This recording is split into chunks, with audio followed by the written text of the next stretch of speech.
بسم اللہ الرحمن الرحیم الحمدللہ رب العالمین والصلاة والسلام علی سید المرسلین۔ عزیز طلباء و طالبات، تاریخ اسلامی کے اس لیکچر میں ہم خلیفہ سوم حضرت عثمان بن عفان رضی اللہ تعالی عنہ کے زمانے خلافت کے اہم اقدامات اور خصوصیات کے حوالے سے انشاءاللہ بات کریں گے۔ حضرت سیدنا عمر فاروق رضی اللہ تعالی عنہ کی شہادت اور تدفین کے 3 دن بعد صحابہ کرام نے جو طریق خلیفہ کی چناؤ کے لیے پچھلے خلفاء سے چلا آ رہا تھا کہ شورائیت پر مبنی صحابہ کرام کی جو اصحاب الرائے اور خصوصاً جو اصحاب البدر تھے ان کے مشورے سے آپ کی خلافت کا بھی تعین ہوا اور آپ نے نماز فجر کے بعد اس کا اعلان ہوا اور لوگوں نے آپ کی بیعت کی۔ خلافت سنبھالنے کے بعد آپ نے اپنی ریاست کی پالیسی کے حوالے سے اور اپنی ترجیحات کے حوالے سے جو والیان، گورنرز تھے، امرائے حکومت تھے، سپہ سالار تھے، انہیں خطوط لکھ کر نصیحتیں فرمائیں۔ آپ کے زمانے خلافت کا جو ابتدائی دور تھا، نصف ابتدائی دور، اس میں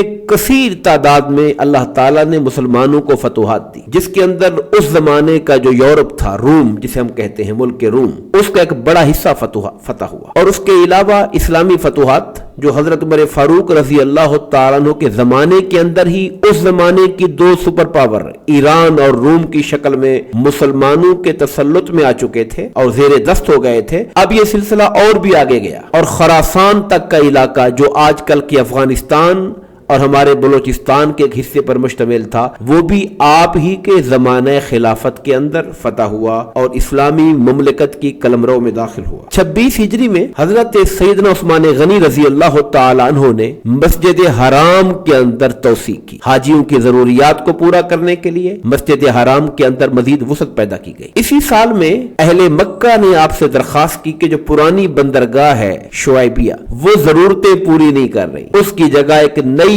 بندرگاہ تعمیر ہونی چاہیے تاکہ جو سفری اور تجارتی ضروریات ہیں اس کو پورا کر سکے۔ اس کے لیے آپ نے جدہ میں نئی بندرگاہ کی تعمیر کی۔ 29 ہجری میں مسجد نبوی کی توسیع کا بھی اہتمام فرمایا اور اس کو مزید آراستہ اور خوبصورت کرنے کے لیے آرائش کا بھی اہتمام کیا۔ حضرت عثمان غنی رضی اللہ تعالی عنہ نے ایک دارالقضاء تعمیر فرمایا، ایک سیپریٹ جگہ۔ اس سے پہلے حضرات شیخین ابو بکر عمر رضی اللہ تعالی عنہما کے زمانے میں تمام تر معاملات مسجد کے اندر کیے جاتے تھے، الگ سے کوئی عمارت نہ تھی۔ آپ نے اس سلسلے میں دارالقضاء کے نام سے ایک نئی بلڈنگ کھڑی کی تاکہ وہاں پر لوگوں کے معاملات کو، مسائل کو سنا جائے اور قرآن و سنت کی روشنی میں اس کا فیصلہ کیا جائے۔ حضرت عثمان غنی رضی اللہ تعالی عنہ کے اقدامات میں سے اور آپ کے زمانہ خلافت کے جو اقدامات ہیں ان میں سب سے اہم جو دینی خدمت کے طور پہ ہمارے سامنے آتی ہے وہ تمام مسلمانوں کو قرآن مجید کی ایک قرات پر جمع کرنا ہے۔ آپ جانتے ہیں کہ قرآن مجید ایک جلد کی شکل میں دفعتین تو اکٹھا ہو چکا تھا حضرت ابوبکر صدیق رضی اللہ تعالیٰ عنہ کے زمانے میں، لیکن جب اسلام وسعت پذیر ہوا اور کئی اقوام اور نئے علاقے اور نئے ممالک اسلام کے اندر داخل ہوئے جن کی اپنی زبان مادری عربی نہ تھی، کوئی فارسی بولنے والا تھا، کوئی کسی زبان کا بولنے والا تھا، تو اب قرآن مجید مختلف انداز سے، چونکہ اصلاً خود جو عرب کے 5 بڑے لہجے تھے اس پر 7 احرف، 7 حرفوں پر قرات یا قرات 7 اس کا تصور موجود تھا۔ لیکن جب اجمی لوگ داخل ہوئے جو عربی سے واقفیت نہیں رکھتے تھے، جب ایک زبانے کا لب و لہجہ بدل جاتا ہے اور انداز قرات بدل جاتا ہے تو پھر اس سے آگے لوگوں کے بولنے چالنے کے انداز میں سمجھنے میں بھی فرق پڑ جاتا ہے، جس کے نتیجے میں اختلافات پیدا ہونے کا قوی اندیشہ ہو گیا۔ ایک شخص قرآن پڑھتا ہے مگر دوسرا جو دوسری قرات پر پڑھتا ہے وہ کہتا ہے آپ ٹھیک نہیں پڑھ رہے، وہ اسے کہتا کہ آپ ٹھیک نہیں پڑھ رہے۔ تو مسلمانوں کے درمیان جو ان کی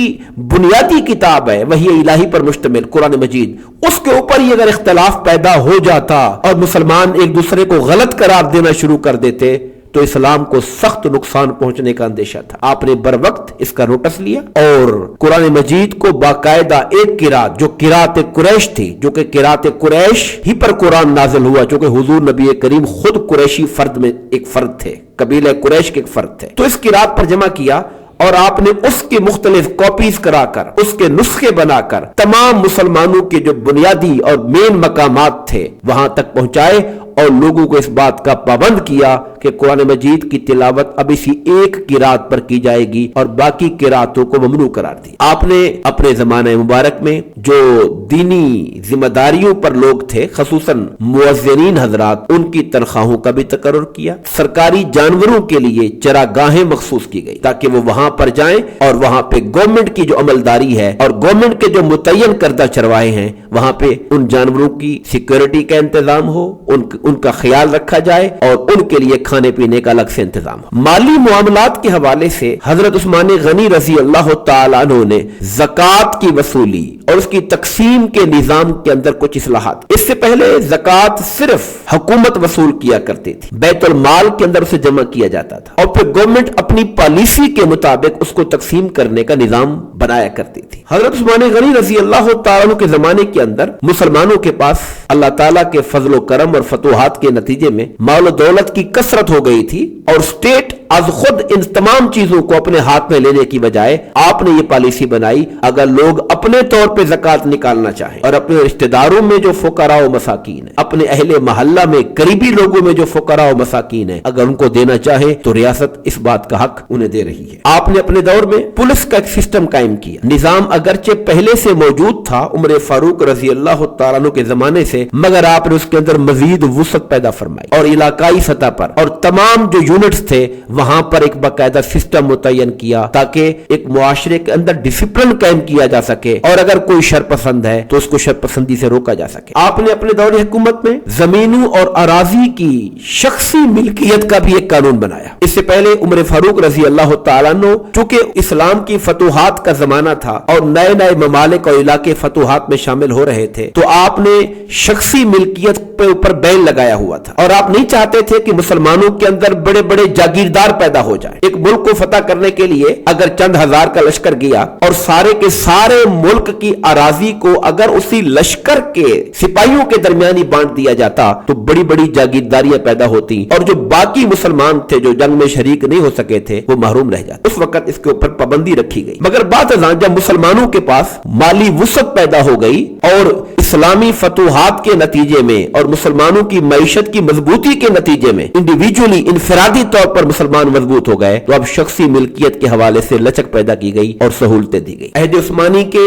اہم اقدامات میں سے ایک قدم یہ بھی تھا کہ آپ نے اسلامی فوج کے لیے پہلا جنگی بحری بیڑا تیار کیا. اللہ تعالیٰ کا حکم ہے وَأَعِدُّوا لَهُمْ کہ اے مسلمانوں اپنے دشمنوں کے مقابلے میں جہاں تک ہو سکے اپنی طاقت کو تیار کرو. تو اپنے زمانے کے اعتبار سے جو لیٹسٹ ٹیکنیک ہوتی ہے اس کو اختیار کرنا مسلمانوں کی ترجیحات میں رہا اور حضور نبی کریم علیہ السلام کا طریقہ رہا. اب چونکہ مسلمانوں کا سامنا ایسے ممالک سے ہو رہا تھا جہاں سمندر حائل ہو رہے تھے, اب ان کے حملوں سے بچنے کے لیے اور اسلام کے پیغام کو آگے بڑھانے کے لیے ضروری تھا کہ مسلمان بھی سمندروں کے اندر جنگ لڑنے کی طاقت پیدا کریں. تو یہ آغاز عہد عثمانی میں ہوا. پہلا بحری بیڑا تیار ہوا اور اولاً قبرص کا علاقہ جو ہے وہ فتح کیا گیا. حضرت عثمان غنی رضی اللہ تعالیٰ عنہ کے زمانے مبارک کے اندر بھی وہی طرز حکومت تھا جو پہلے شیخین کے زمانے کے اندر تھا. ڈکٹیٹرشپ نہیں تھی. اپنے ذاتی احکامات کی بجائے شورا کے سامنے مشورہ رکھا جاتا تھا, معاملہ رکھا جاتا تھا اور جو اجتماعی رائے ڈیولپ ہوتی تھی اس پر عمل کیا جاتا تھا. تمام اہم معاملات کے اندر کبار اہل الرائے صحابہ اور خصوصاً اصحاب بدر سے مشاورت کی جاتی تھی. حضرت عثمان غنی رضی اللہ تعالیٰ عنہ نے بھی اپنے عہد خلافت میں قرآن و سنت کی تعلیمات اور خلفائے سابقہ کے جو اقدامات تھے انہیں آگے بڑھایا. نظام شورا, عدل و انصاف کا التزام, حریت رائے کا احترام اور احتساب کے معاملات کو اسی طرح جاری رکھا گیا جیسا کہ وہ پیچھے سے چلتے ہوئے آ رہے تھے. ہم نے پیچھے بھی ذکر کیا کہ عثمان غنی رضی اللہ تعالیٰ عنہ کے زمانے مبارک کے اندر مسلمانوں کے پاس مال و دولت کے حوالے سے ذرائع بہت بڑھ گئے تھے. اور مجھے حضور نبی کریم علیہ السلام کی وہ حدیث پاک یاد آ رہی ہے کہ جب عدی بن حاتم, مشہور سخی عرب کا حاتم تائی کا بیٹا, حضور نبی کریم سے ملاقات کے لیے آیا تھا, آقا کریم علیہ السلام نے انہیں دعوت دین دی. ان کو پسو پیش کرتا ہوا دیکھ کر حضور نے فرمایا تھا عدی شاید تم یہ سوچ رہے ہو کہ مسلمانوں کا جو طبقہ ہے تعداد میں کمزور ہے, یہ مالی تنگیوں کا شکار ہے, ان کے ساتھ اپنا مستقبل وابستہ کر دینا خطرات کا شکار ہونے والی بات ہے. فرمایا سنو ادی اگر تمہاری عمر رہی تو تم دیکھو گے کہ مسلمانوں کو اللہ تعالیٰ اس قدر ترقی اور اختیار عطا فرمائے گا کہ سونا اور چاندی لے کر لوگ پھرتے رہیں گے کہ ہم کسی کو دیں، مگر کوئی زکوٰۃ اور صدقے کو قبول کرنے والا نہیں ملے گا۔ اور ابن حاتم کہتے ہیں میں نے یہ زمانہ دیکھ لیا تھا۔ تو یہ وہ مبارک فتوحات تھیں جن کی پیش خبری حضور نبی کریم علیہ الصلوۃ والسلام پہلے دے چکے تھے، اور مسلمانوں کے پاس مال و دولت کے حوالے سے وہ جو ابتدائی تنگی کا دور تھا، اس تنگی کے زمانے کے اندر میرے آقا کریم نے فراخی کی خبر بھی عطا فرما دی، اور یہ مال و دولت کی فراوانی اور عثمان غنی رضی اللہ تعالیٰ عنہ کی نرم مزاجی تھی، جس سے بظاہر لوگوں کے اندر آسائش تو پیدا ہوئی، مگر مال وہ چیز ہے جو آزمائشیں بھی پیدا کرتا ہے اور فتنے بھی پیدا کرتا ہے، اور اسی مال کی وجہ سے انہی فتنوں کا جنم بھی آپ ہی کے زمانے کے نصف آخر کے بعد سے شروع ہونے لگا تھا۔